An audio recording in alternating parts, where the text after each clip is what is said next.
Unida en publicaciones en diferentes revistas científicas que están disponibles por internet, la revista Reporte Venezolano de Investigación Científica, que puede ser encontrada en el sitio peripatéticos.org, que es una organización educativa española donde se encuentran nuestros colegas, el profesor Juan Carlos Reyes Beria, Isaac Moriel Herrera, allá en la Comunidad Autónoma de Valencia, en el Reino de España. Bueno, a partir del sitio web peripatéticos.org ustedes pueden visitar un poco los trabajos publicados en el Reporte Venezolano, esta revista que está acá, y en esa revista van a aparecer muchas de las referencias que voy a mencionar en esta exposición. También yo los invito a visitar el canal YouTube @CIDPH, que es el sitio o el medio de comunicación formal del Congreso Internacional de Educación para la Hispanidad, que es una entidad a la cual se suscribe también la Escuela para la Hispanidad que mencionó la profesora Fabiola. Entonces, canal YouTube @CIDPH, donde probablemente vamos a tratar de colocar este video que estamos grabando el día de hoy sobre este tema, la conquista inglesa del Guayana. Bien, decía yo que este tema, en cierta medida, es la cosecha de una investigación que nosotros avanzamos sobre nuestra ciudad y que, en cierta forma, también nos ha llevado a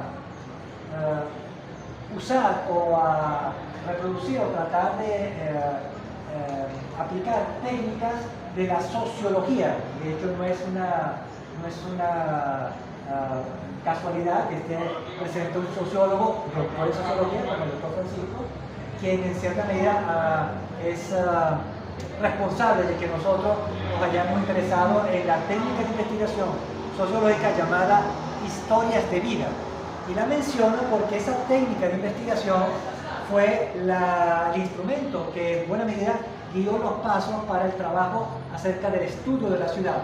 Para poder estudiar nuestra ciudad, Ciudad Bolívar, antigua Santo Tomás de Guayana, tuvimos que inmiscuirnos en la historia de la ciudad, en la historia de Guayana, un poco apelando a la técnica de las historias de vida.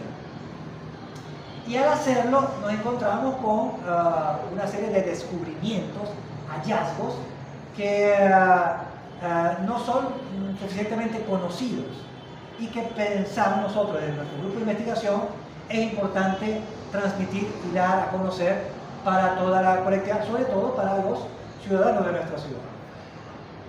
Así que uno de los hallazgos más importantes de esta investigación es esta presentación, la conquista inglesa de Guayana. Y para entender qué significa esta conquista inglesa de Guayana, yo voy a hacer uso de una recomendación que nuestro libertador Simón Bolívar da a los tutores de su sobrino, Fernando. Simón Bolívar aparentemente no tuvo hijos formales, legales, pero sí tuvo un sobrino, hijo de su hermano Vicente, hijo natural. Ustedes saben que el hermano de Bolívar murió en un naufragio y él dejó un hijo, Fernando. Bueno, ese muchacho, sobrino de Simón Bolívar se interesó mucho en su educación, en que el muchacho sea instruido y sea bien preparado para el mundo que se le avecinaba. Y por eso él siempre cuidaba que los tutores del muchacho tuvieran mucho cuidado acerca de la educación del muchacho. Y de hecho le escribió una carta, que básicamente ustedes la pueden conseguir por internet, llamada Carta a los tutores de Fernando, mi sobrino. En esa carta, Simón Bolívar da unas recomendaciones de cómo tiene que ser la educación de Fernando. Y a mí me llama la atención una cosa que él dice, entre las múltiples cosas que dice, él dice, Fernando tiene que saber el tiempo y el espacio, es decir, tiene que saber su historia, de dónde viene, y también tiene que saber el espacio, la geografía, dónde está ubicado y por qué está ubicado donde está ubicado. Es decir, entre las cosas que Fernando tiene que saber, había tres: su historia, de dónde viene, su espacio, dónde está ubicado, y la lengua. Tiene que saber comunicarse, porque la comunicación es indispensable para la educación. El muchacho, si no sabe hablar, si no sabe leer, no sabe escribir, no sabe desempeñarse en el mundo social, eso está perdido. Entonces es indispensable que la educación se apunte hacia el manejo del lenguaje y también de la historia. Pero él decía, la historia hay que contarla, no como se cuenta normalmente, desde los griegos y los romanos hacia acá. Porque cuando uno hace eso, entonces los muchachos, que son muchachos siempre muy interesados en otras cosas, necesitan abstraerse de su mundo cotidiano, y entonces viajar a esas épocas que ellos nunca conocieron e imaginarse cosas acerca de los griegos y los romanos. Entonces, él decía, la historia, creo que tiene mucha razón y creo que esto es un buen principio pedagógico, la historia hay que contarla del presente hacia el pasado, es decir, comenzamos con lo que vemos, con lo que tocamos, con lo que escuchamos, y a partir de ahí vamos hacia atrás para entender por qué estamos así, por qué nosotros tenemos las dificultades que tenemos, y las razones de esas dificultades, las causas, las vamos a encontrar en nuestra historia yendo hacia atrás. Y para ello también la historia de vida de nuestros sociólogos investigadores van a ser de mucha utilidad. Entonces, claro, cuando nosotros decimos la conquista inglesa de Guayana, hay que entender, porque mucha gente dirá, bueno, ¿qué es Guayana? Bueno, algunos dirán, no, es Guyana, es de Guayana Esequiba, no. Es de la Guayana, bueno, la Guayana venezolana, bueno, sí, pero no solamente, porque el concepto Guayana es un concepto histórico, como dijo la profesora, y tiene referencia hacia algo muy particular. Pero luego viene el asunto de la conquista inglesa, o sea, a los ingleses, que son otra cultura, que son otro pueblo, que tiene otra lengua, que tiene otros valores, que tiene otra religión, nos conquistaron. Oye, pero yo no me he dado cuenta, nos conquistaron. Sí, los ingleses nos conquistaron y nosotros somos una conquista inglesa. Y eso, a raíz de nuestras investigaciones, nos lleva también a concluir que en buena medida hoy, 29 de enero 2025, nosotros somos una colonia sometida a una metrópoli anglo-yanqui, es decir, somos una colonia inglesa. ¿Okay? Pero no puede ser, pero ¿cómo es posible? No nos damos cuenta. No, sí somos una colonia inglesa. ¿Por qué somos una colonia inglesa? Bueno, por diferentes razones. Porque una de las fuerzas o armas más potentes del coloniaje es la educación. La educación es un instrumento poderoso para coloniar, para colonizar, para someter, para subordinar culturalmente a un pueblo. Entonces, hay una fuerza indescriptible que es capaz de someterte y tú no sabes que te estás sometiendo, o no te das cuenta que te estás sometiendo, o te engaña acerca de ese sometimiento. Bueno, ejemplos de ese sometimiento hay múltiples. Yo acá voy a mostrarles algo, ¿verdad? ¿Qué es esto? ¿Qué es? Un billete de 20 bolívares. Un billete de 20 bolívares. Sí, con la cara de Simón Bolívar. Con cara de Simón Bolívar. ¿Y esto qué es, ciudadana? ¿Qué es esto? Un billete, $1. ¿Un dólar? $20. Un billete de 20 dólares. De 20 ¿Qué tiene en la cara? Aquí sí se muere ahí. ¿Qué tiene en la cara? Aquí tiene a Jackson. Jackson. Andrew Jackson. Andrew Jackson. ¿Cuál vale más? ¿Ese o este? ¿Cuál vale más? ¿El billete de 20 dólares o el billete de 20 bolívares? Monetariamente Monetariamente. vale más. ¿Qué vale más? Monetariamente, Monetariamente. sí, pero ¿Vale más quién?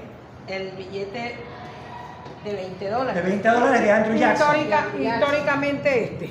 E históricamente, dice nuestra señora, Debería la de Simón Bolívar. Debería ser esta. Debería ser este. Debería ser este por encima de este. Debería ser este por encima de este. Encima de este. Pero ¿cuál es la realidad? La realidad es que este vale más que este. Está dominando. Y los dos son 20. Son 20, pero estos son más que Más este. que esa. ¿Ok? Ahora, una cosa importante. Este es un producto de la cultura inglesa anglo-yanqui. Este no lo hacemos nosotros. Este lo hace Estados Unidos. Este es el que hacemos nosotros. ¿Ok? Este vale más que este. ¿Ok? Y nosotros aquí, en nuestro país, en nuestra ciudad, en el mercado periférico, cuando vamos de compra, cuando vamos a vender algo, preferimos Porque estamos sometidos. estamos sometidos. Estamos sometidos. Pero fíjense algo más importante. Ella me mencionó, este tiene la figura de Andrew Jackson y este tiene la figura de Simón Bolívar. Bueno, ustedes conocen a Simón Bolívar, conocemos mucho a Simón Bolívar. Tal vez no conocemos mucho a Andrew Jackson. Y esa ignorancia no es una ignorancia accidental, porque esa ignorancia nos permite o hace que, por ejemplo, no sepamos que Andrew Jackson fue presidente de Estados Unidos más o menos en la misma época que Simón Bolívar fue presidente de Colombia, en 1830. Y para la época en que Andrew Jackson, que entre otras cosas era un conocido militar que se destacó en su ejercicio profesional, en su guerra contra los indios, fue casi el responsable del exterminio de los indios seminolas en el estado de la Florida, que hace poco el estado de la Florida, si ustedes no saben, hasta 1819 era parte de la monarquía española, pero a partir de 1819 fue cedido a los Estados Unidos, y uno de los protagonistas de la conquista de la Florida para los Estados Unidos fue Andrew Jackson, que se encargó de manera sistemática de eliminar a los indios seminoles que todavía poblaban la Florida. No lo eliminó porque todavía queda, pero hizo todo un empeño. Entonces, esa fue una de sus grandes proezas. La gente, los votantes de Estados Unidos, admiraban a Andrew Jackson porque era un gran general matarindios. Pero no solamente eso, Andrew Jackson, en el momento de su presidencia en 1830, ha sido objeto de sospecha de haber querido organizar un plan de asesinato de Simón Bolívar. ¿Por qué? Porque ya en esa época se sabía que la Colombia o la América española era una potencia económica, era una potencia cultural, era una potencia que iba a competir, que iba a hacerle sombra a los Estados Unidos. De aquí que Estados Unidos estaba muy interesado en que esa potencia no surgiera, no levantara cabeza. Y una forma de que no surgiera y no levantara cabeza era asesinando a Simón Bolívar. Y hay mucha fuerte sospecha de que Andrew Jackson organizó, incentivó, financió intentos para asesinar a Simón Bolívar. Históricamente parece que no lo logró, pero hoy en día parece que ahora sí. Andrew Jackson mató a Bolívar, monetariamente hablando. ¿Okay? Esto es un ejemplo de coloniaje. Eso habla por sí solo. Perfecto. Hay otro ejemplo importante de coloniaje, lo tenemos acá, aquí mismo, el tomacorriente. Este tomacorriente que ven acá es un tomacorriente con unas características específicas. Tiene que ser rectangular, tiene que tener dos agujeros, tiene que tener unos orificios horizontales y tiene que tener una medida específica. 15 centímetros de un lado, 8 centímetros de otro lado, y esa especificidad no la especificamos nosotros, no. Esa especificidad es una especificidad inglesa anglo-yankee, es decir, esto obedece a una norma establecida por Estados Unidos, ¿okay? No es la norma nuestra. Pero el poder del coloniaje es tan grande que nosotros tenemos que usar esa norma si queremos electricidad. La electricidad, si la queremos usar, tenemos que usarla según la norma estadounidense. No podemos hacer otra cosa. Eso es otro símbolo de coloniaje. Fíjate lo interesante de esto, que en otros países, por ejemplo, en Europa, en Italia, en Alemania, ellos, su norma no es esta, es una norma propia. Porque esos países sienten que ceder la soberanía eléctrica en términos de norma a otro país es un riesgo existencial. Yo no puedo permitir que mi electricidad sea gobernada por una norma que es extranjera. ¿Por qué? Porque a la hora de una guerra, a la hora de un conflicto, el extranjero me va a cortar el uso de la electricidad. Porque todos los aparatos tienen que obedecer la norma que invento. Esto es otro ejemplo de actual coloniaje inglés o anglo-yankee en nuestra ciudad.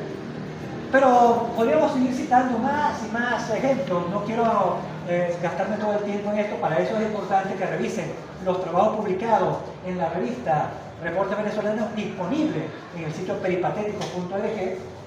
Pero ahora hay que entender que ese coloniaje no fue de la noche a la mañana. Eso no pasó ayer. Eso viene cocinándose, eso viene cultivándose, eso se sembró y viene cuidándose, viene creciendo y hoy en día está bien grandote. En estos días, con la profesora Fabiola, estuvimos recorriendo el casco histórico de la ciudad, cerca de la Escuela para la Hispanidad. Y ella me hacía el comentario de que, mira, en este casco histórico hay unas cuantas casas muy antiguas, más de 100 años. De hecho, la sede de la Escuela para la Hispanidad tiene más de 100 años. La hemos estado reestructurando, remodelando, pero... La casa Rubio sí, también que nos la dieron a los cultores, eso tiene años. muchos años. Y algunas de esas casas centenarias tienen árboles dentro de la casa, un mango, una ceiba. Entonces me decía la profesora, caramba, mira cómo esta casa abandonada de tanto tiempo, hasta le crece la vegetación por dentro. La vegetación rompe el cemento, rompe el granito, sale el árbol y comienza a invadir toda la casa. Yo, caramba. Y entonces le decía yo, profesora, fíjense, dése cuenta de esto, lo que le voy a decir. Si en esta ciudad, en un momento dado, todos los habitantes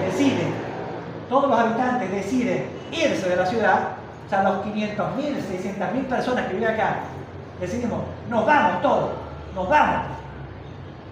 Regresamos dentro de un mes. Cuando regresemos dentro de un mes, en marzo, no encontramos la ciudad. No la encontramos. ¿Por qué? Porque la naturaleza se la cobra, se la come, se la traga. Ocupa su espacio. Así de fuerte es la naturaleza. Se hace ver. Y entonces le decía a la profesora, bien, presta atención al himno de nuestra ciudad. El himno de nuestra ciudad dice, cual cúpula en flor de encaje verde. Cual cúpula en flor es nuestra ciudad, es una flor, es la cúpula de una flor, pero que está en un mar verde, un encaje verde. O sea, rodeada de selva, rodeada de verde.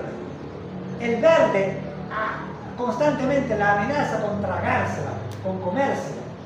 Pero el himno dice, cual cúpula en flor de encaje verde, cuya fuerza interior vence al destino. Es decir, la flor tiene un espíritu, tiene una fuerza. Es la fuerza de la flor la que impide que la selva se la coma. Entonces, la ciudad, en buena medida, existe gracias a que la gente la sostiene. La ciudad tiene un espíritu. ¿Okay? Ustedes me dirán, pero ese espíritu se está perdiendo porque la abandonan y dice, sí, se está perdiendo, hay un riesgo. Ahora, esa pérdida no es accidental, allí hay un proceso. Y es un proceso muy antiguo que tiene que ver con la conquista inglesa de Guayana. ¿Por qué? Es un proceso que yo diría que inicia cuando nace Guayana. ¿Cuándo nace Guayana?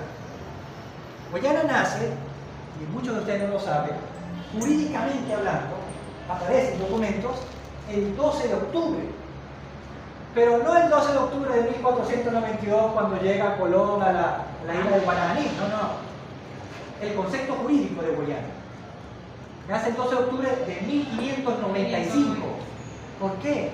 Porque allí es cuando por primera vez aparece en un documento escrito por Real Cédula del rey Felipe II: voy a ceder la gobernación de Guayana a mi tocayo Antonio de Berrío, para que sea gobernador de Guayana. Ojo, que cuando le cede la gobernación a Antonio de Berrío, dice, esto es Guayana. Y la delimita, dice en el documento real, Guayana es Orinoco al norte, Amazonas por el sur, que en esa época no se llama Amazonas, se llama Marañón, porque era la maraña del río, de un gran marañón de río, ¿ya? Marañón, Amazonas por el sur, Atlántico al este, los Andes al oeste. Ese es el cuadrante de Guayana. Repito, Orinoco al norte, Amazonas por el sur, Atlántico al este, los Andes al oeste. Ese es el cuadrante de Guayana. Y toda esa tierra es Guayana. Más de 2 millones de kilómetros cuadrados, más grande que Europa. Te agarra Alemania, Italia, Francia, España, las reúne, no son más grandes que Guayana. Guayana es más grande. Pero ustedes dirán, eso pasó en 1595, el 12 de octubre de 1595. Estoy hablando de que hace casi 430 años aparece el documento jurídico. Guayana, aquí está, la partida de nacimiento de Guayana. Y le pone como gobernador a Antonio de Berrío. Pero hay otro dato importante. Bueno, ¿y por qué hace eso? Lo hace porque es que Antonio se lo pide. Le pide, yo quiero que me dé la gobernación de Guayana. Su Majestad, quiero la gobernación de Guayana. ¿Por qué quiere la gobernación de Guayana? Porque yo tengo que cumplir una promesa de matrimonio. ¿Qué es promesa de matrimonio? Antonio de Berrío se casa con la hija de Gonzalo Jiménez de Quesada, hija sobrina era una sobrina pero la trabajaba conmigo. Gonzalo Jiménez de Quesada. Gonzalo Jiménez de Quesada es el fundador de Santa Fe de Bogotá, hoy Colombia. Para casarse, Gonzalo Jiménez de Quesada le dice a Antonio, yo te voy a dar la mano de mi sobrina hija, pero tú para poder casar me tienes que prometer solemnemente de que tú vas a buscar y vas a dedicar toda tu vida a buscar y encontrar el dorado que está en Guayana. Y Antonio de Berrío dice, acepta, yo me voy a casar con ella y voy a dedicar toda mi vida, todo mi esfuerzo a buscar y encontrar el dorado en Guayana. Escrito está. Ese es el compromiso moral de Antonio de Berrío. Acto seguido, él va a iniciar. Y claro, porque González Jiménez de Quesada le pide esto? Porque ya González Jiménez de Quesada tiene enfrentamiento con unos tipos llamados los Huézares, los alemanes, que están en Coro y que también están buscando el dorado. Entonces, no, un momento, esto lo reclamo yo primero, porque en esa época la organización del territorio era por concesiones que el rey daba a una persona noble para que gobernara el territorio. Pero no solamente eso. Para poder darte la concesión de la gobernación de Guayana, es indispensable una ciudad. Yo no te puedo dar Guayana si no hay una ciudad, porque el territorio se gobierna desde la ciudad. Si no hay ciudad, no hay territorio, no hay gobierno. Esto ustedes todavía lo encontrarán hoy en día, por ejemplo, cuando van a Mérida. Mérida es una ciudad, es la ciudad de Mérida, pero también es un territorio, es el estado de Mérida. Mérida es la capital de Mérida. ¿Por qué? Porque cuando fundan Mérida, la ciudad tiene que estar acompañada por el terreno por vencer, el terreno provincia. La provincia es el espacio que va a depender de la ciudad. Entonces, Mérida tiene que tener su provincia de Mérida, porque la provincia de Mérida va a ser gobernada desde Mérida. Allí está el agua, la tierra, los frutos para la ciudad. La ciudad nace como sede de gobierno del territorio. Lo mismo van a encontrar en Trujillo. Trujillo es la ciudad de Trujillo, que es capital del estado de Trujillo, porque cuando se funda la ciudad de Trujillo primero, y de aquí se gobierna la provincia de Trujillo. Lo encontrarán en Maracaibo, la provincia de Maracaibo. Inclusive hoy en día tiene México, es la ciudad de México desde donde se gobierna México. Porque el concepto es, yo tengo la ciudad para gobernar el territorio. Yo tengo Panamá, la ciudad de Panamá, de donde se gobierna Panamá. ¿Okay? Eso no es nuevo, eso es muy antiguo. Entonces el rey, para darle la gobernación de Guayana, sí, yo te la voy a dar, pero necesitas tener una ciudad. Entonces, eso hace que el rey le da la concesión el 12 de octubre de 1595. Claro, Antonio está haciendo las gestiones de hace tiempo. Lo sorprende eso y tiene que apurarse a hacer una ciudad. Porque no puede haber, porque él ya ha dicho, yo tengo una ciudad en mente que va a estar en el Orinoco, pero ahora tengo que acelerar su fundación, porque ya tengo la concesión. Por eso, el 21 de diciembre de 1595, él funda Santo Tomás de Guayana.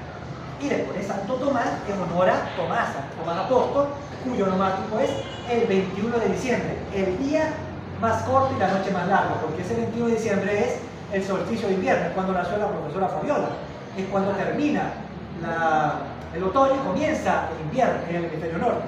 En el hemisferio sur termina en la primavera y comienza el verano. Entonces es una fecha muy importante. Él funda la ciudad como sede del gobierno de la provincia de Guayana. Entonces él funda la ciudad de Guayana para gobernar la provincia de Guayana. ¿Okay? Es muy importante comprenderlo. Claro, es una ciudad chiquitica, eso no tiene solo 20 personas, 20 soldados, 10 soldados. Él necesita meter gente, poblarla, porque claro, tiene algunos habitantes indígenas, pero algunos no son amigos. Él pelea con indígenas y también se alía con otros indígenas. Entonces, una de las primeras cosas que va a hacer, por cierto, entre paréntesis, esto no fue tan fácil, porque cuando Antonio trata de pedir la concesión de Guayana, hay otro noble, ya gobernador, el gobernador de Cumaná, Serpa. Cumaná es la primera ciudad fundada en el continente americano y que todavía existe. Atención, Cumaná es la primera ciudad fundada en el continente americano y que todavía existe, porque fue fundada en 1515, por cierto, por Fray Bartolomé de las Casas y sus aliados. Fue destruida y refundada. Y como reza la tradición, yo fundo la ciudad necesita la provincia. Entonces, fundo Cumaná y automáticamente necesito la provincia de Cumaná, el territorio a gobernar por Cumaná. Y el gobernador de Cumaná, para la época en que Antonio Berrío pide la concesión de Guayana, el gobernador de Cumaná, si no recuerdo mal, Serpa, él también reclama Guayana. Y dice, no, Guayana es parte de la provincia de Cumaná. Al sur de Europa es la provincia de Cumaná también. Antonio Berrío, no es verdad, porque yo llegué primero. Tiene que ir a juicio. Antonio nombra un abogado, el gobernador nombra un abogado y hace un litigio legal allá en Madrid, en las Cortes, con el rey. Y el abogado de Antonio era mejor que el abogado del cumanés. Pero aquí viene un detalle. El abogado de Antonio, para ganar el juicio, él tiene que demostrar que con Antonio la gobernación de Guayana será pujante, será grande, será opulenta, será una Simaris. En cambio, con Cumaná no está más volcada hacia el Caribe, no está volcada hacia el Orinoco. Entonces, ¿qué hace el abogado de Antonio? El abogado de Antonio, no recuerdo el nombre ahora, él comienza a generar una campaña en favor de la gobernación de Guayana fuera de la gobernación de Cumaná, para invitar a todo el mundo que está en la península a venir a Guayana y constatar que esta gobernación es la entrada, oígase el dato, la entrada al reino de la Nueva Granada. La Nueva Granada. ¿Qué es la Nueva Granada? Era, para esa época, 1595, todavía la gente tenía muy presente lo que es la ciudad de Granada, en España, en la península. La última ciudad de los musulmanes, que fue conquistada por los reyes católicos. ¿Okay? Esa era una ciudad riquísima. Los musulmanes allí construyeron el Alhambra. La Alhambra es un palacio espectacular que recorre una gran parte del territorio y que tiene una famosa fuente, la Fuente de los Leones. Era una cosa fastuosa, con salones decorados de una manera que no había nada en el mundo como eso. O sea, Granada era la cosa más rica del mundo. Aquí tenemos la Nueva Granada, o sea, más rica que aquella. Con ese mensaje, el abogado de Antonio convenció, digamos así, a la opinión pública de que tenía que ser la gobernación para Antonio y que tenían que acompañarlo a la Nueva Granada, a la Guayana. El asunto es que ellos ganan el juicio y llega la expedición, una expedición de 2.000, casi 2.000 personas, entre mujeres, niños, porque todo el mundo, claro, se obsesionó con esta idea de que es la Nueva Granada, es la nueva ciudad opulenta. Y llegó esa expedición enorme, de 2.000 personas. 2.000 personas para atravesar el mar en esa época era una odisea, porque no era un paseo de turismo. Pero claro, cuando llegan esas personas a Santo Tomás de Guayana, que está fundada cerca del delta, son 2 casitas, 3 casitas, no hay para meter tanta gente.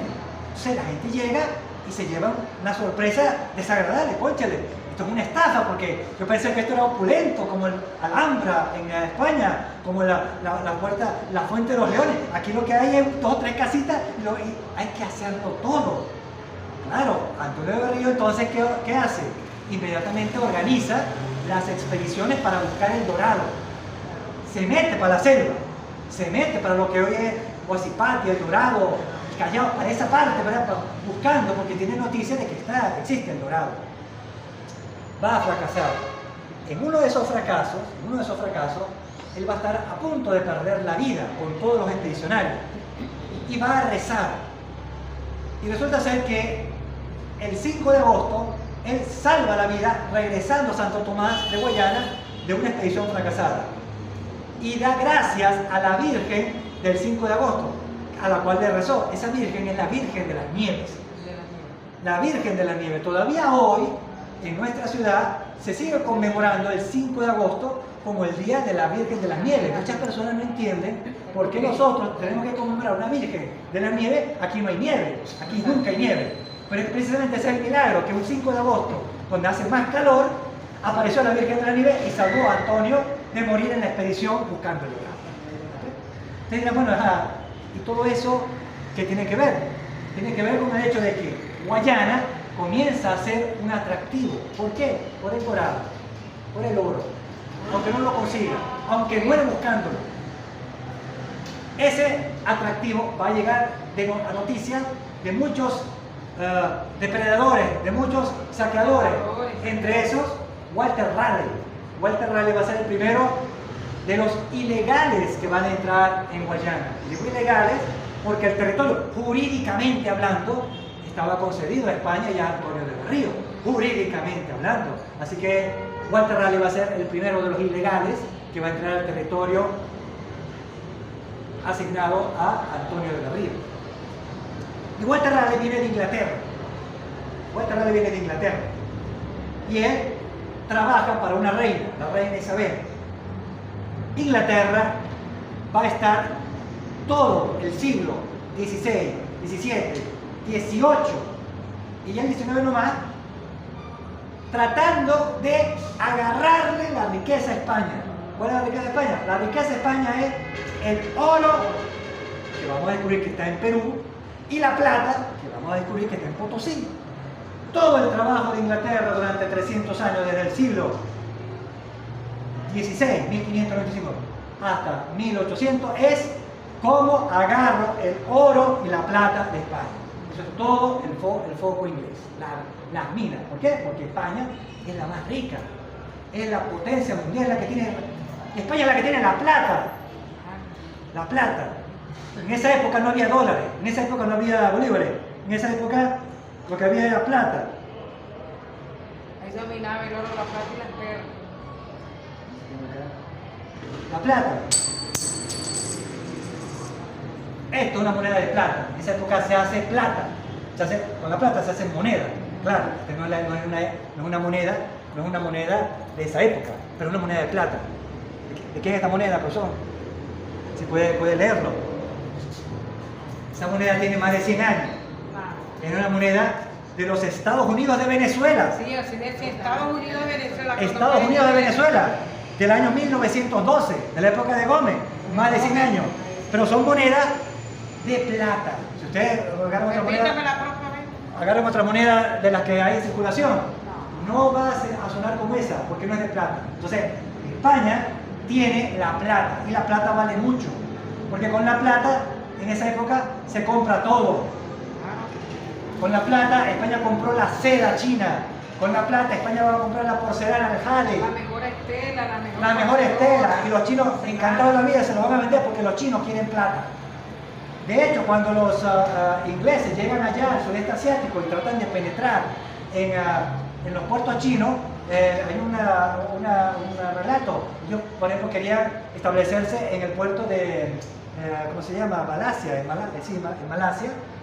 Y claro, querían comprar el puerto, el espacio del puerto, a los gobernantes de allá, eran gobernantes musulmanes. Entonces ellos querían decir, bueno, ¿cómo quieres que te pague? ¿Te pago en libras esterlinas? ¿Te pago en dólares americanos? ¿Te pago en...? No, el gobernante islámico, musulmán de Singapur, para venderle el puerto a los ingleses, o alquilárselo, a mí me pagas con plata española. Porque en esa época eso era lo que valía, plata. Y Inglaterra estaba muy interesada en la plata española. Y de hecho va a tener que pagarle en plata española, porque eso es lo que vale. No el dólar, no la libra esterlina, no el euro, ni siquiera el pago móvil, ni siquiera el internet, no, si quieres plata, plata. Durante 300 años Inglaterra va a estar buscando la plata. Y por eso, por esa razón, Sir Walter Raleigh, el primer ilegal, va a escribir un libro. El libro Descubrimiento del grande, rico y bello imperio de Guayana. Se lo va a escribir a la reina, pero ese más que un libro, es un plan de estrategia. Él va a decir en ese libro Mire, mi reina, aquí hay un río llamado el río Orinoco. Si usted se mete con los barcos 1000 millas adentro del Orinoco, llega sin problema hasta ciudades habitadas. Y con barcos más pequeños puede navegar 1000 millas más dentro del Orinoco, ya metiéndose por el Meta y por el Casanare, y llega al borde de la montaña Los Andes, al piedemonte andino. Usted se va allí, sube la montaña 2000 metros, más de 2000 metros, y le cae a Bogotá. Bogotá, que no espera un ataque por ese lado, porque históricamente los ataques a Bogotá venían de Cartagena, venían del norte, no se espera un ataque por la espalda, por el Orinoco. Usted le cae a Bogotá, y una vez que conquista Bogotá, va a Popayán, allá hay oro, en Popayán hay oro, y de Popayán va al Perú, donde también hay oro, hay más oro, y luego a Potosí, donde hay plata, mucha plata.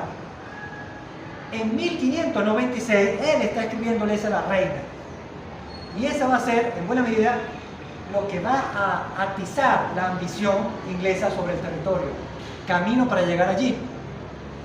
Pero ellos se van a dar cuenta que más de un camino conduce a La Plata, no solamente el Orinoco, también el río de la Plata en Buenos Aires conduce a La Plata. Se puede llegar al Potosí, a La Plata.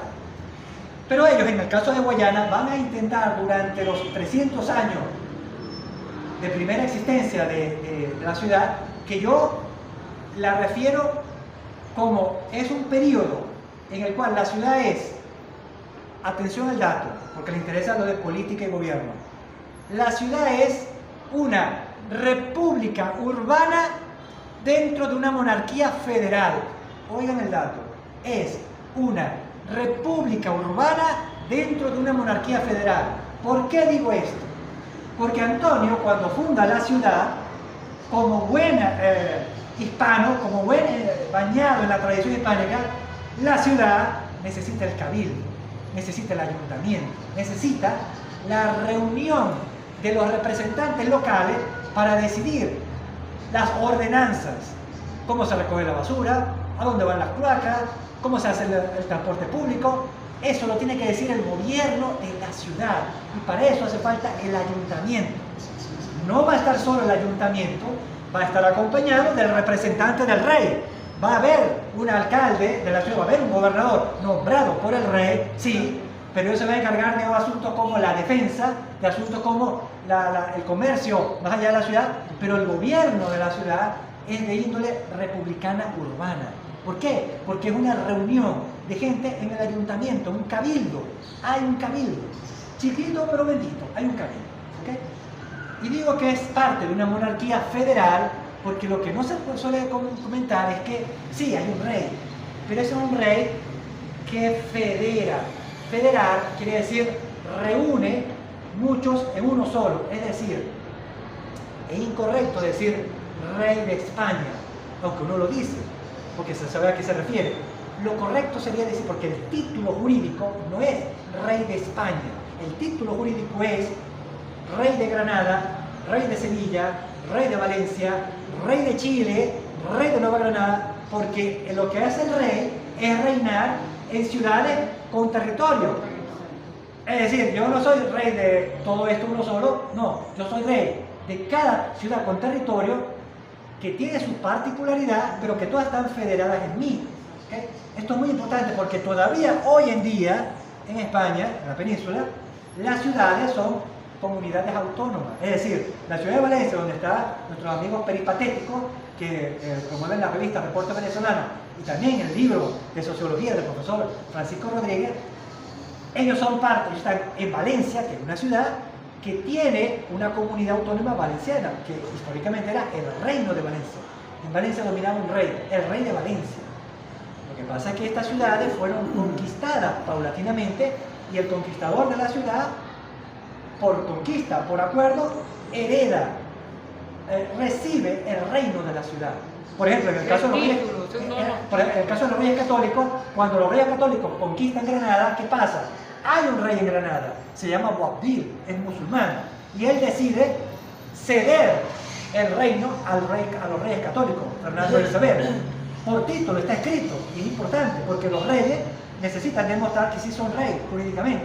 Entonces, los reyes católicos reciben el reino de Granada del rey de Granada. y automáticamente ellos también son rey de Granada.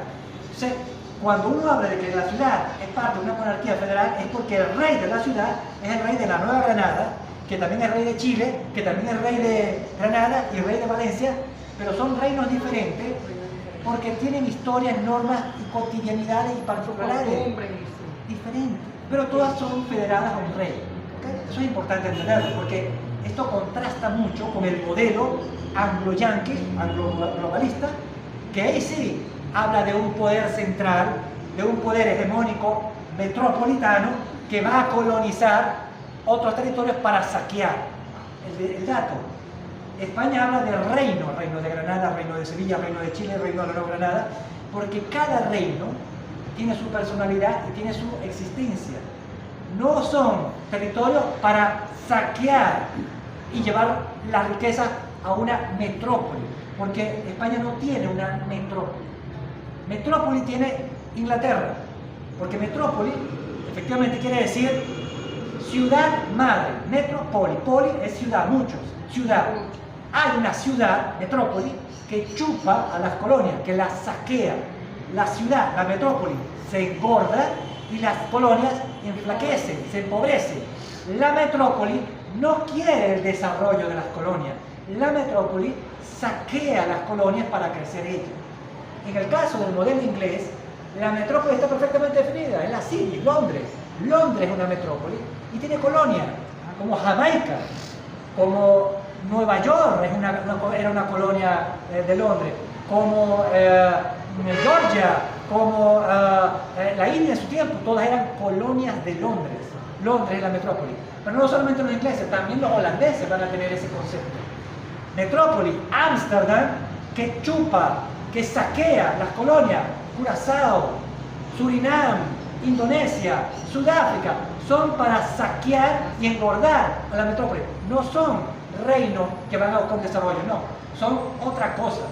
Y eso es importante entenderlo, porque a la hora de organizar el territorio políticamente, no es igual pensarlo como colonia para saquear que como un reino con existencia propia. Es decir, cuando los reyes católicos conquistan Granada, no la conquistan, ahora voy a saquear Granada, no, porque en el contrato donde el rey Boabdil le da a los católicos, mira, te voy a dar el reino, pero tú tienes que respetar a los súbditos, tú tienes que respetar las costumbres, de hecho, los reyes se comprometen a respetar, no a saquear a Granada, ¿no? De hecho, todavía Granada existe, es una bellísima ciudad, y ellos se comprometen a cuidar eso. La tierra soñada. Sí, la idea de la filosofía, en este caso española, es la de gobernar con justicia el reino. ¿Okay? Un poco idea medieval. Esa idea es la que va a perdurar acá, en Guayana. Yo tengo mi territorio en Guayana, tengo mi ciudad, la ciudad de Santo Tomás de Guayana, que gobierna Guayana, y todas las ciudades que están, Cumaná, Maracaibo, Bogotá, Cartagena, todas tienen el mismo concepto, ciudad con espacio para gobernar desde allí, desde la ciudad, pero todas bajo la federación del rey de España. Inglaterra, como decía, tiene otro concepto y va a tratar de quitar a España su riqueza durante todo ese tiempo. Por eso va a organizar los ataques.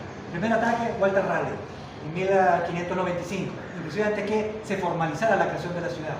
Segundo ataque en 1618, todo eso está documentado en el trabajo que hemos investigado. Lo va a protagonizar otra vez Walter Raleigh, pero como está más viejo, le da a su subalterno, Lawrence Kane, para que haga el trabajo del saqueo. Va a intentar conquistar a Guayana, la ciudad, y aquí el dato, atención. Cuando uno dice Guayana, muchas veces uno se refiere a la región, pero también a la ciudad.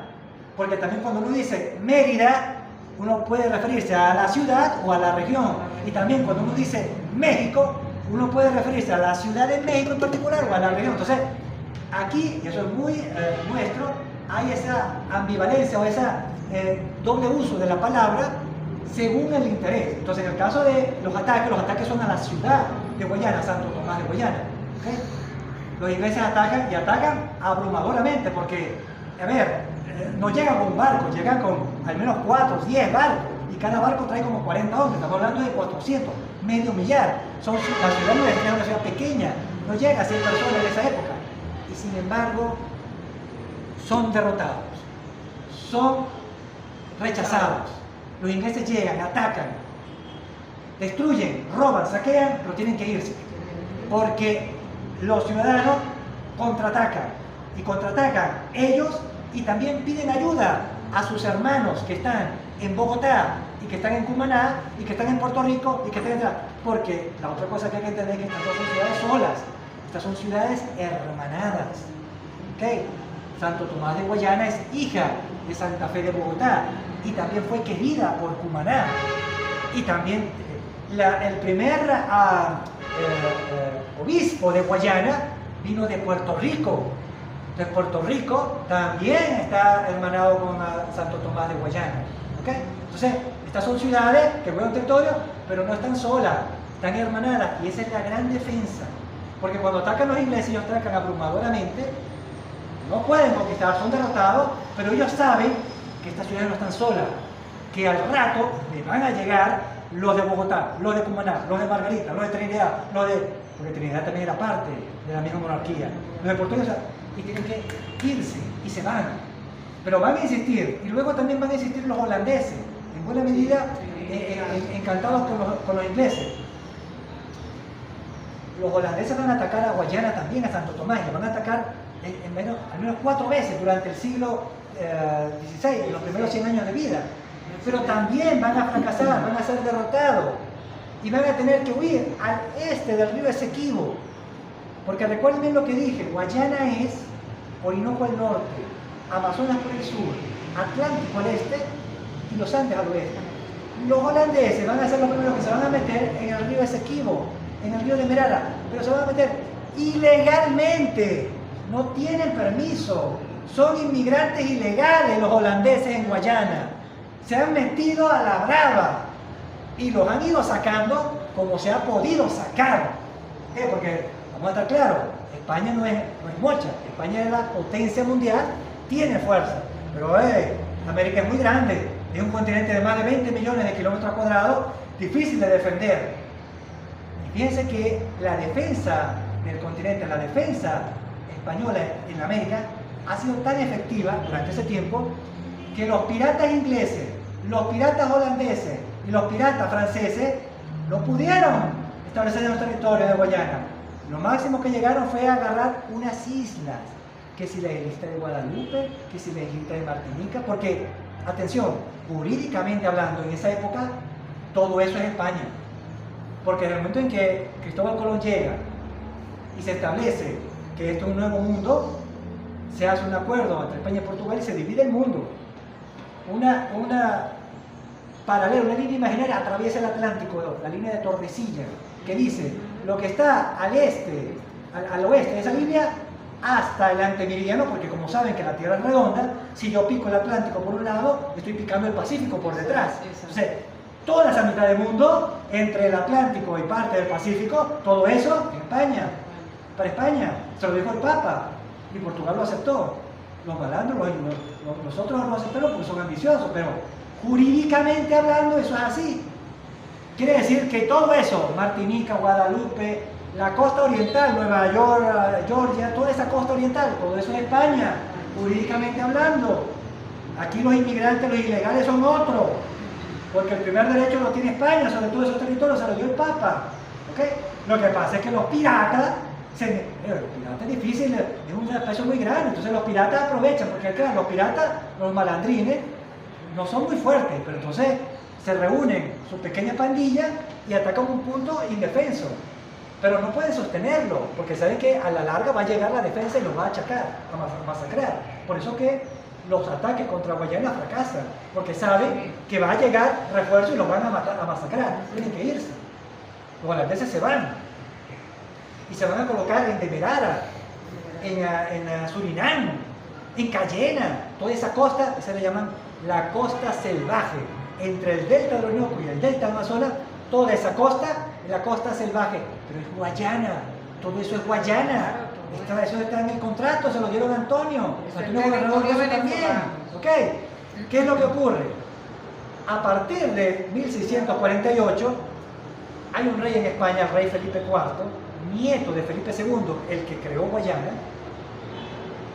Por debilidad, por corrupción, por mala educación, él no defiende lo que su abuelo le dio, no defiende lo que su bisabuelo le dio.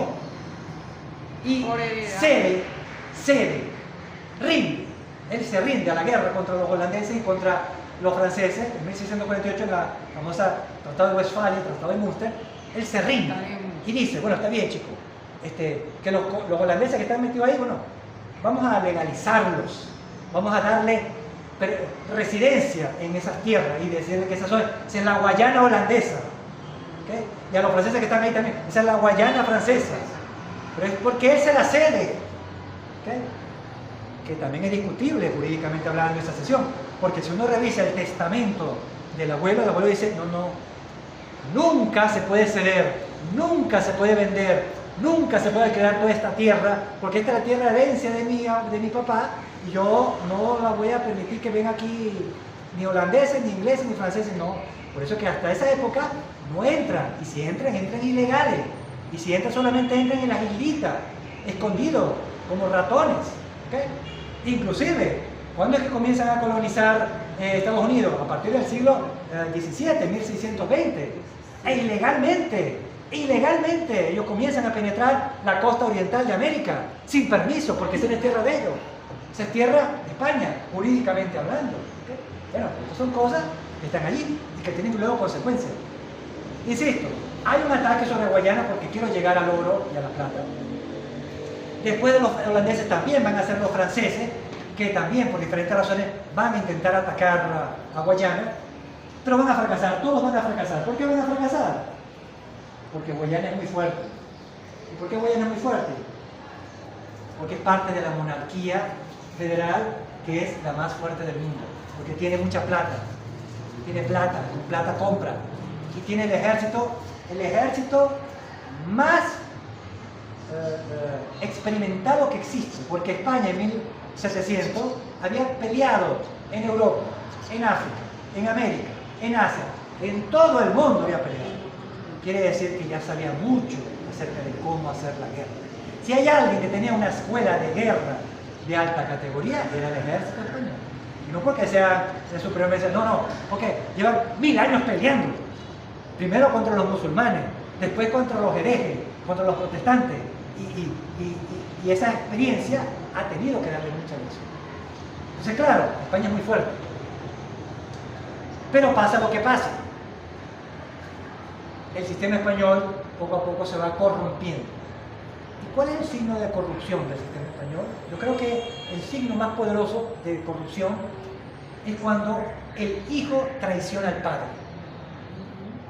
Cuando el príncipe Fernando VII, luego VII, le da un golpe de estado a su padre, el rey Carlos IV, el famoso golpe de Aranjuez, por diferentes razones, por diferentes argumentos, por lo que usted quiera. Pero cuando el hijo traiciona al padre, allí hay una señal clara de que las cosas no están bien, porque hay un problema familiar importante y eso es signo de una erosión moral, de una corrupción. Allí hay un problema. Pero hay otro signo más poderoso de corrupción cuando el rey Carlos IV y el príncipe, luego regresado príncipe Fernando, se someten, se rinden al emperador Napoleón, al francés, y el francés los tiene a los dos secuestrados. Cuando tu rey está secuestrado por el extranjero, eso es jaque mate al rey, ya perdiste la partida. Entonces esto es muy importante notarlo. Aquí hay un problema de corrupción, de cargo, de debilidad. Y eso lo van a detectar los españoles. Porque hay una cualidad muy importante que hay que reconocer que tiene el hispano, tanto europeo como americano, como asiático, como africano, que es el asunto este por tradición, el asunto este del honor, la dignidad. Para los hispanos, sí el oro, sí la plata, pero la dignidad es algo más valioso. Todavía se escucha, soy pobre pero honrado. Todavía se escucha, soy pobre pero honrado. O sea, el hispano tiene esa angustia, que se vea que yo soy de honor, yo soy de bien. No soy rico, pero soy honrado, soy de bien. Entonces, claro, en esa población, con esos valores fuertes de honorabilidad, de dignidad, está claro que cae muy mal que el hijo traiciona a su padre, que cae muy mal que el rey se rinda al extranjero. Eso es un deshonor, eso es una ofensa a nuestra dignidad como hispanidad. ¿Okay? Fíjate hasta dónde queda la ofensa, porque muchas veces dice la hispanidad es hijo de Roma, sí. Pero los romanos, cuando el emperador, creo que era Valentino, fue capturado por el rey, en esa época el rey Parto, de lo que sería hoy en día Persia, porque los romanos peleaban mucho contra los partos, querían dominarlo, nunca pudieron. Los partos tenían un rey, Saporo I. El rey Saporo I derrotó al emperador romano y lo apresó, lo tuvo como prisionero. ¿Qué hicieron los romanos? Los romanos dijeron, me someto ahora al rey de Parto. No. Los romanos, cuando vieron que su emperador estaba preso, dijeron, bueno, emperador preso, emperador puesto. Buscaron a otro emperador que sea más digno, porque aquel ya no es digno, aquel está preso. De hecho, el rey Saporo quiso tomarse el trono de Roma porque tenía el emperador preso. No, aquel ya no es nuestro emperador, aquel ya fue desechado. Y ese emperador Valentino murió como esclavo del rey persa, Parto, y murió, lo dejó ciego y lo utilizaba como taburete para montarse en el caballo. Es decir, en esa época, para montarse en el caballo, había que usar una sillita. Él llamaba al emperador romano, ponte aquí, arrodíllate para yo montarme en mi caballo. Así era la humillación al emperador romano. Pero los romanos dijeron, no, nosotros no queremos más ese tipo, como otro emperador, se buscaba otro emperador. En cambio, en el caso de España, hay algo particular. Su rey está preso por el francés Napoleón en 1800, y su príncipe heredero también, los dos, el rey y el rey están presos. O sea, más humillación es insoportable. Para alguien muy orgulloso, para alguien muy lleno de caballería, lleno de honor, eso es una cachetada, eso es peor que morir. ¿Okay? La gran humillación. La gran humillación. Entonces eso va a explicar en buena medida la reacción de muchos españoles, americanos acá, de decir, ese rey no sirve, ese rey no da la talla, hay que salir del reino, porque ese rey es malo. Es razonable, tiene mucha lógica. De hecho, lo he discutido con muchos hispanistas, el porqué de los libertadores, de Simón Bolívar y O'Higgins y San Martín, su animadversión, su rechazo a lo español. Y digo, es que ellos son españoles.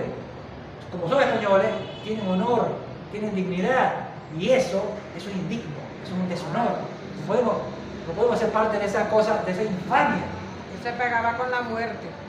Pero estaban vivos, entonces era peor. Estaban vivos con deshonra. Bueno, entonces, claro, allí hay una explicación de esa corrupción, ese agrietarse de una monarquía federal de repúblicas urbanas, y ese agrietamiento lo va a aprovechar el que siempre ha querido la plata y el oro. ¿Okay? Porque si bien es cierto, España sí tenía el oro y tenía la plata, es más cierto que lo de ellos es la evangelización y la civilización y el bien. Nosotros tenemos... Hay una cosa importante que hay que entender acá. Hoy en día todavía, porque precisamente somos colonia inglesa, para nosotros es frecuente decir, por la plata baila el mono. Primero los reales, claro, porque eso es la cultura inglesa. La cultura inglesa es materialista. Lo que vale son los reales, los dólares, no es nada. Pero la cultura hispana no es así. Tiene oro de plata, pero no es lo más importante. Es más importante el espíritu. El espíritu está sobre la materia, el honor, la dignidad. ¿Okay?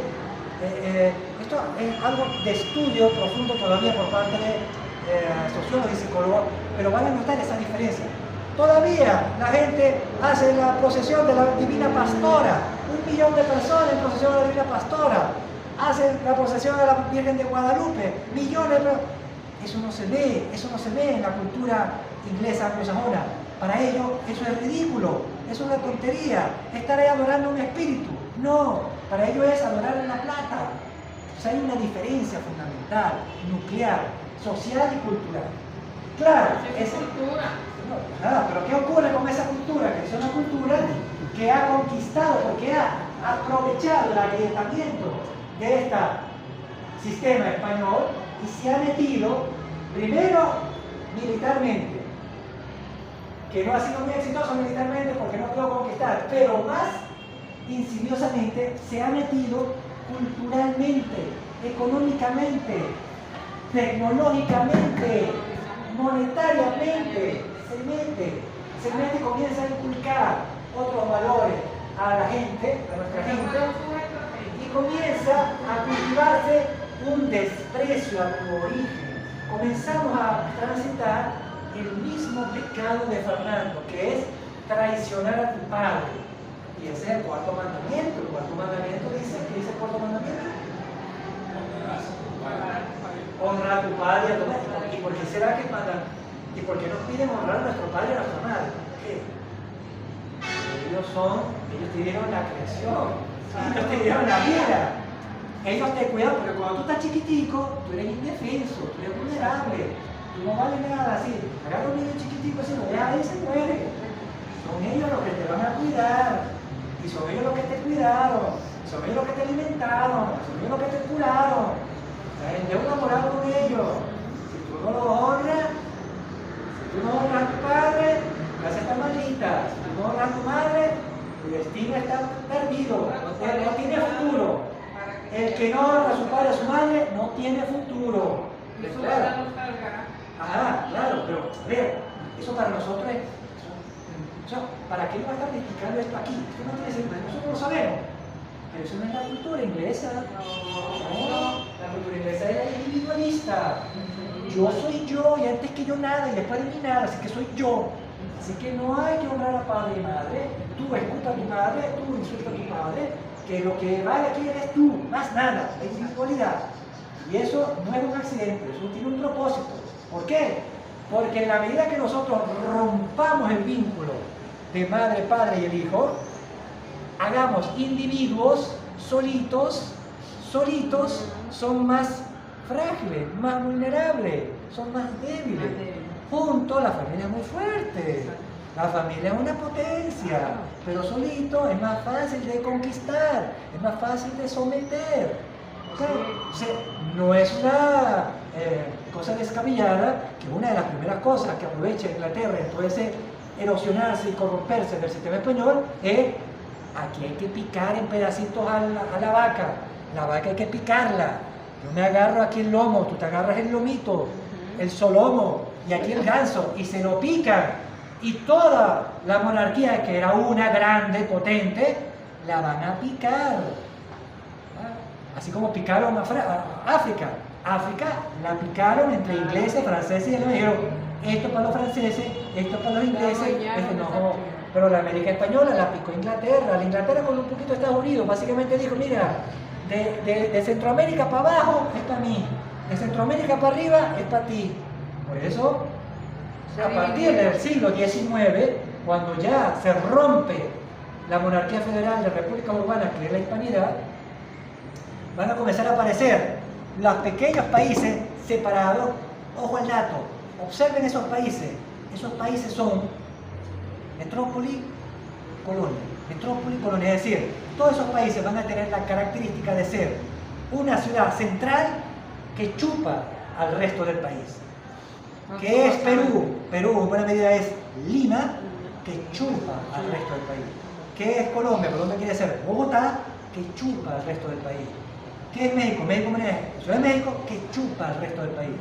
Ese modelo de centro que chupa al resto no es de la hispanidad, es un modelo de la cultura anglosajona, anglobalista, anticatólica, materialista, porque ellos tienen el modelo metrópoli, colonia para chupar. ¿Okay? Eso fue lo que se ha impuesto en toda esta América española. Y ellos dividieron a la América en pedacitos. ¿Por qué la divides en pedacitos? Porque yo quiero que cada uno esté solito. Porque si cada uno está solito, es más debilito. Claro. Y si es más debilito, yo lo puedo someter. Yo lo obligo a tener la norma eléctrica esta. Porque no tiene potencia para decirme que no. Yo lo obligo a aceptar mi moneda.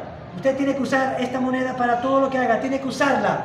Y usted no puede decir que no, porque usted no tiene fuerza. Usted es chiquito y está solito. No puede hacer el rechazo a esta moneda. Para hacer rechazo a esta moneda, para hacer rechazo a esta norma eléctrica, yo tengo que ser fuerte, yo tengo que tener unidad, Yo tengo que reunir toda la fuerza. Tenemos que reunir las fuerzas de la hispanidad. No tenemos futuro solo. Es indispensable que estemos reunidos, pero no porque cae cariño, qué lindo, no. Porque es una cuestión existencial. Porque si no nos reunimos, vamos a ser cada vez más débiles. Y cada vez más débiles nos van a imponer no solamente la moneda, no solamente la electricidad, no solamente el teléfono, porque esto no es un teléfono de la hispanidad. ¿De dónde es este teléfono? ¿Quién es el fabricante de este teléfono? Samsung. ¿Dónde queda Samsung? ¿De dónde es Samsung? ¿De dónde es Samsung? Samsung es una empresa coreana. Corea del Sur. ¿Qué es Corea del Sur? Corea del Sur es el segundo Japón conquistado por Estados Unidos. Corea del Sur es una colonia de Estados Unidos. Nosotros usamos aparatos de una colonia de Estados Unidos.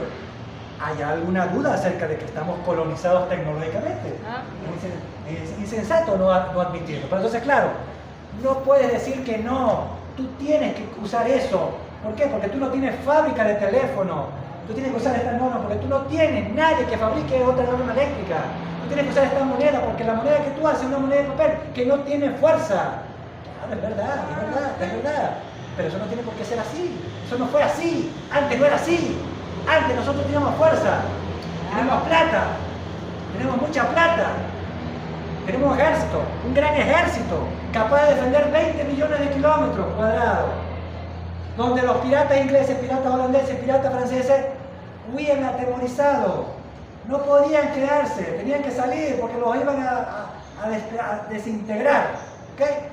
Pero claro, la ruptura, corrupción, erosión, inmoralidad, que en buena medida también puede ser inducida desde afuera, porque lo puede envenenar al grande, lo puede envenenar, lo puede corromper, ¿okay? y de manera desde adentro debilitarlo. De hecho, esa es una de las grandes angustias hoy en día de Estados Unidos. El gran enemigo de Estados Unidos no es China, no es Rusia. A China, a Estados Unidos le puede ganar, porque yo tengo más bombas atómicas que tú, entonces decir, yo te mato. Rusia no es tan potente, Rusia es un gran territorio con poca gente. Yo puedo despedazar a Rusia, yo puedo romper Rusia, así como rompí la hispanidad, yo puedo romper a Rusia y picarla en pedacitos, y a cada ciudad le doy un paisito, y que ese paisito entonces sea sometido a mi norma eléctrica, a mi norma tecnológica, a mi moneda. Eso lo puedo hacer con Rusia, pero el gran riesgo, el gran peligro de Estados Unidos hoy, 29 de enero de 2025, es, ellos dicen México, yo digo la hispanidad. ¿Por qué? Porque hay mucho hispano metido allí dentro, legal e ilegal, son millones. Estados Unidos tiene una población de 300 millones. Bueno, cuidado, más de 100 millones hablan español. Hay mucha gente ahí que solamente habla español. Y cuando habla español, piensa en español. Y cuando piensa en español, lo siente en español. El muro que está construyendo Trump entre México y Estados Unidos, él dice, no, eso es para impedir que los mexicanos vengan para acá, que los venezolanos vengan para acá. Y digo, sí, pero hay otra razón más poderosa. Es para impedir que los hispanos vayan para allá, regresen a visitar a su padre y a su madre, regresen a visitar a su abuela y a su abuela. Que se rompa el vínculo familiar de los hispanos que están en Estados Unidos con México, con Venezuela, con Colombia. Eso es un deseo. Los deseos no empreñan. Porque la cultura nuestra, a pesar de todo lo que ha pasado, a pesar de todo el sometimiento tecnológico, todo el sometimiento económico, todo el sometimiento monetario, es una cultura muy fuerte. Y todavía, a pesar de toda la desgracia, a pesar de toda nuestra debilidad, somos fuertes. Somos fuertes, somos muy fuertes, somos muy fuertes, somos tan fuertes que apenas se comienza a mencionar esta posibilidad de reunión de todo el que habla español, de todo el que piensa en español, de todo el que siente en español, Estados Unidos por supuesto no va a permitir eso, Rusia tampoco, China tampoco, porque sería dar cabida a un actor súper poderoso en el escenario mundial. Son más de 600 millones de personas que hablan español. Es una riqueza como un producto interno el más grande del mundo, porque cuando yo digo hispanidad, yo digo todos los países que hablan, desde Argentina hasta Filipinas, Guinea Ecuatorial, Venezuela, Colombia, Perú, etcétera, pero también California, también Texas, también Florida. Esos hablan español y son muy ricos. Y si yo sumo toda la riqueza, todo el Producto Interno Bruto de todos esos países, todos esos territorios, tengo que la hispanidad es la potencia económica más grande del mundo. O sea, tenemos demasiada riqueza. ¿Cuál es el problema? Que estamos divididos, que estamos separados, que nos han dicho: no honra a tu madre y a tu padre, deshonra a tu madre y a tu padre, sé tú solo. Claro, no es un accidente, es un deseo. ¿Por qué? Porque si estás solo, eres débil. Si estás separado, no tendrás la fuerza de decirme que no cuando te diga: usa esta norma eléctrica, usa este tipo de teléfono, usa esta moneda. Porque estás solo, chiquito, no puedes.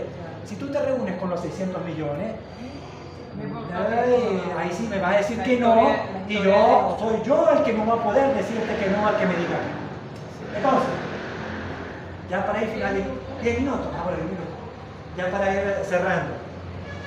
Ha sido un proceso que arrancó desde el mismo nacimiento de Guayana en 1595. A lo largo de estos 3 siglos, hasta 1817, cuando llega la independencia, los ejércitos rebeldes, Piar y Bolívar, se rompe, o termina de romperse, porque ya venía rompiéndose, por lo que estoy diciendo, los signos, termina de romperse, yo digo, en la medida o en la búsqueda de una medicina, de un remedio para el sistema español enfermo, porque lo que ocurre es que el sistema español está enfermo y se trata de curar, pero la medicina resultó ser peor que la enfermedad. Terminó de hundirnos porque nos debilitó más, nos separó más, nos hizo más dependientes tecnológicamente, nos hizo más sometidos monetariamente, nos hizo más avasallados. Y fíjense, hay algo interesante. Yo dije al principio, el arma más poderosa del coloniaje es la escuela. La escuela es más poderosa que el dólar, la escuela es más poderosa que el teléfono, la escuela es más poderosa que la electricidad. ¿Por qué? Porque la escuela vence al tiempo, porque la escuela le enseña a los niños el individualismo, le enseña a los niños a depender tecnológicamente del aparato colonial, le enseña a los niños lo que vale la moneda de Andrew Jackson, le enseña a los niños que no hay que honrar madre y padre, le enseña a los niños que lo que hay que hacer es irse al Darién, atravesar el Darién y bañarse en el Río Grande para entrar al paraíso.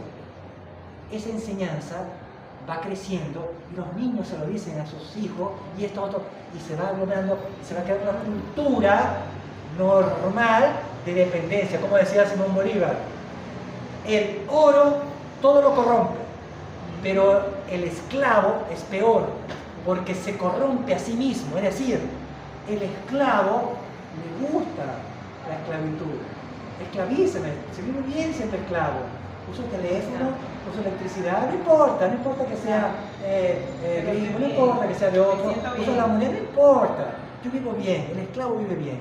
Me recuerda una leyenda muy famosa. Hay un lobo viviendo en el bosque, ¿no? Pero el lobo no tiene suerte, no está cazando bien, no encuentra una gruta donde dormir, entonces el lobo la está pasando mal, está escuálido, está enclenque, está enfermo, está débil, es un lobo débil que anda recorriendo así el bosque y buscando qué comer, no consigue nada, tiene una vida mala. Y un día el lobo se encuentra con un perro hermoso, bien cuidado, perfumado, y alegre y contento. Y luego, cónchale, qué diferencia. Mira, yo aquí triste, enfermo, sin comida, muerto de hambre, y este animal, casi como yo, contento, feliz y alegre. Entonces le pregunta: perro, tú que estás así tan contento, explícame, ¿cómo haces tú para estar así? Yo, mira, tengo una vida triste, siempre no consigo comida, no consigo dónde dormir, estoy enfermo. Y el perro le dice: ay, lobo, pero a ver, pasa que tú has querido vivir así, porque realmente tú lo que tienes que hacer es buscarte un amo. ¿Cómo es la cosa? Sí, un amo. Mira, yo vivo allá en aquella casa bien grandota, bien bonita, ahí hay un amo.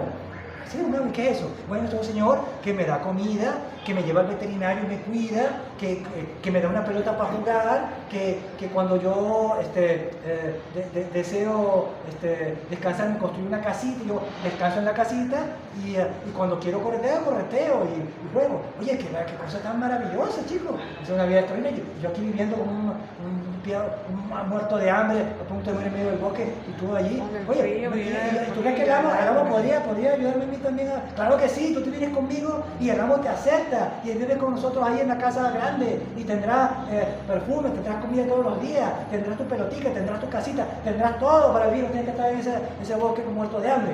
Bueno, voy allá, vamos juntos. Entonces van caminando hacia la casa los dos y de repente el lobo mira así el cuello del perro, aquí tiene una marca, pelada. Entonces le dice, perro, una pregunta, dime, lobo, ¿qué es esa marca que tú tienes aquí en el cuello que se ve así diferente del resto de los pelos?